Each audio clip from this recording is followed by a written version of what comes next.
सरसों के भाव में तेजी लगातार बनी हुई है। एक्सपोर्ट में उठापटक के बाद सरसों के भाव को एक सपोर्ट मिलता हुआ दिख रहा है। सरसों के भाव में कैसा रहने वाला है बाजार और इसकी तेजी मंदी के बारे में जानेंगे पूरी रिपोर्ट। नमस्कार, मैं हूं शिवांगी और आप देख रहे हैं एमसूरवा एग्रो का डिजिटल पेज। भारत दुनिया में पाम तेल का सबसे बड़ा आयातक है। हम हर महीने आयात होने वाले करीब 7 लाख टन खाद्य तेल में से लगभग आधे के लिए इंडोनेशिया पर निर्भर है। खाद्य तेल के क्षेत्र में भारत अभी भी आत्मनिर्भर नहीं बना है, जिस वजह से इसके भाव दूसरे देशों से एक्सपोर्ट और इंपोर्ट पर ज़्यादा निर्भर करता है। सरसों की खेती और इसकी उपज साल दर साल बढ़ती ही चली जा रही है, जिससे भारत की घरेलू खपत आने वाले समय में यहाँ की जाने वाली खेती से ही पूरा हो सकेगी। अगले सीजन में सोयाबीन की खेती में काफ़ी अच्छी रहने की उम्मीद है। अगर मौसम की मार ना पड़े तो जिस तरीके से सोयाबीन के अंदर रकबा देखने को मिल रहा है, इससे इसकी उपज काफ़ी अच्छी रह सकती है।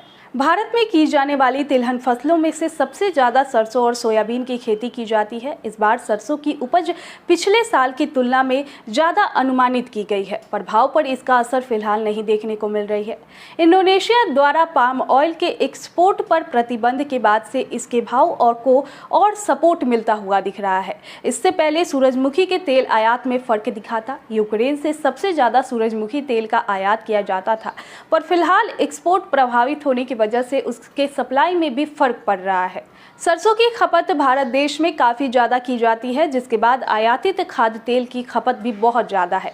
पर अब जब निर्यात में कमी दिखेगी तो सरसों की डिमांड में बढ़ोतरी देखने को मिल सकती है, जिससे इसके भाव ऊपरी स्तरों पर अच्छा कारोबार करता हुआ दिखेगा।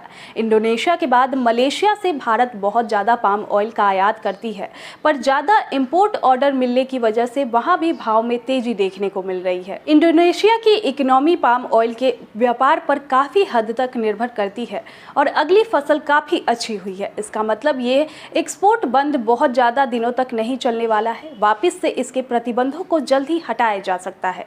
इंडोनेशिया में कच्चे माल को रिफाइंड करने के लिए रिफाइनरी की कमी है और हर वर्ष ऐसा देखा गया है कि रमजान के बाद इंडोनेशिया में बड़े पैमाने पर उत्पादन में इजाफा देखा जाता है।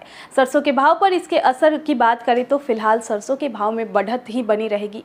आने वाले समय में पाम ऑयल के इंपोर्ट को लेकर अगर कोई फैसला आता है तो भी बहुत ज़्यादा फर्क नहीं पड़ना चाहिए, क्योंकि इसके घरेलू स्तरों पर डिमांड में इजाफा देखने को मिल रहा है। सरसों की आवक की बात करें तो मंडियों में आवक फिलहाल सामान्य बनी हुई है। भाव की बात करें तो अच्छी क्वालिटी की सरसों 6500 से लेकर 7500 तक अलग अलग मंडियों में बिकता हुआ नजर आ रहा है। सरसों और पाम ऑयल से जुड़े कोई भी रिपोर्ट आगे निकल कर आती है तो आप तक जरूर पहुंचाएंगे। तब तक के लिए बने रहे हमारे साथ।